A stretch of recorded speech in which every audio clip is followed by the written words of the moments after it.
given a list of stuff to talk about, and I picked something that is actually really difficult for me, because I can talk a lot about passionate stuff, absolutely, but today I picked desire versus distraction, okay? We all have distractions.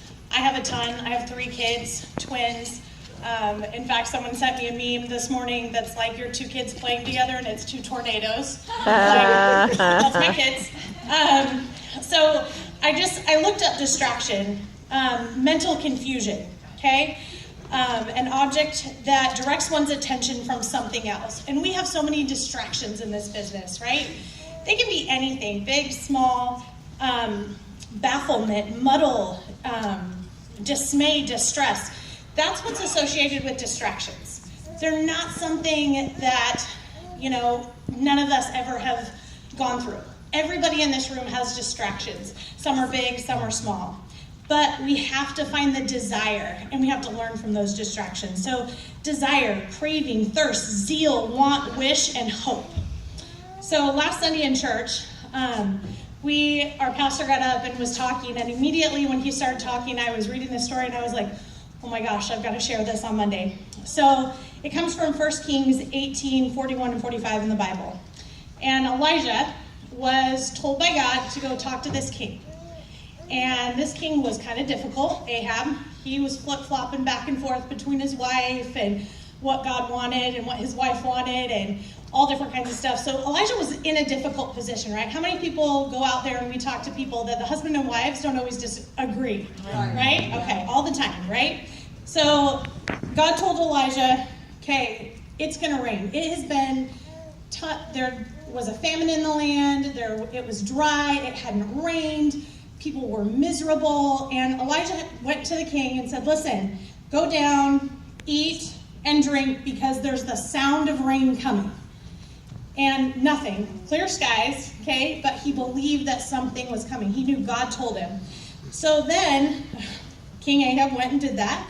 And Elijah went to the top of Mount Carmel. And he sent his servant to the top and he said, okay, I want you to go up there and I want you to look out to the sea and see if you can see a rain cloud. So the servant went up there, kind of like our downlines, keep going, go back up there. So the servant went out and went up to the top and looked, and there's nothing. No cloud in the sky anywhere. Everything is dry as a bone. Comes back and tells Elijah, there's nothing there, right? How many times have we told our downlines, go, keep calling people, keep calling, and nothing, no results are coming, right? So Elijah told him again, go up to the top and look, go up to the top and look. So he did this 7 times, and the 7th time that the servant went up there, there was a small cloud, infinitely far away, and it says in the Bible that it was the size of a man's hand, okay? Not a downpour of rain, okay? A small cloud.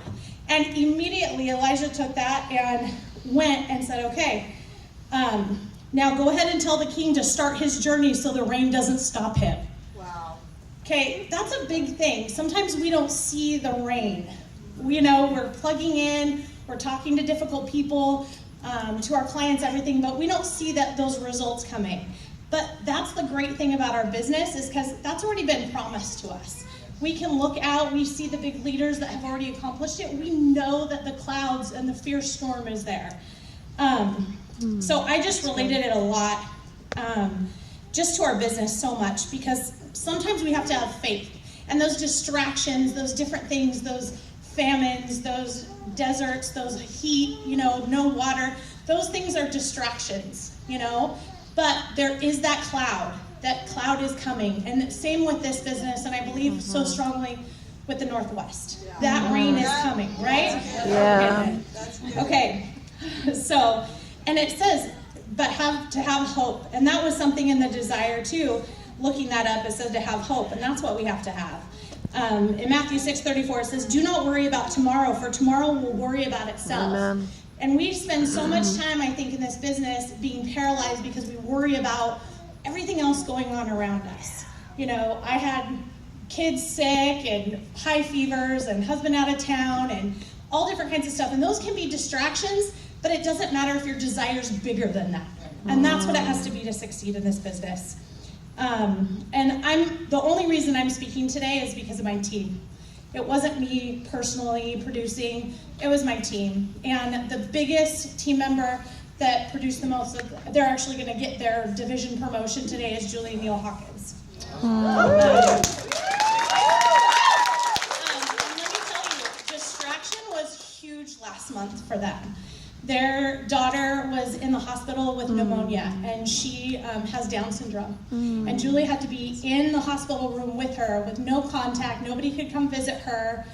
And Neil had to hold everything down with their other 2 kids. But yet they got their division promotion, okay? That, to me, is so powerful, and I'm so exceedingly proud, and that's why I'm just like, it doesn't matter. It doesn't matter what if your desire outweighs your distraction, you're gonna win, no matter what. That's awesome. Distractions can be small as a game on your phone or your kids being sick in the hospital. Distractions do not have to overtake you, but they will if you let them. I just printed out the last 2 quotes that I really impacted me. One is by Melinda Gates, and she said, "Our desire to bring every good thing to our children is a force of good throughout the world. It's what propels societies forward." And that's what we're doing. I mean, Collis Tumble, you guys watched the broadcast the other night, was talking. Our economy needs us, needs this business, needs each and every one of us, and unless we do that, this world is not getting any better. But our company has the tools to do that, and we really need to get after it, especially up here in the Northwest. We have like 82% of the population in Oregon is paycheck to paycheck. 82%. Do we have a market? Yes, absolutely. And then failure will never overtake me if my determination to succeed is strong enough. Is yours. That's it.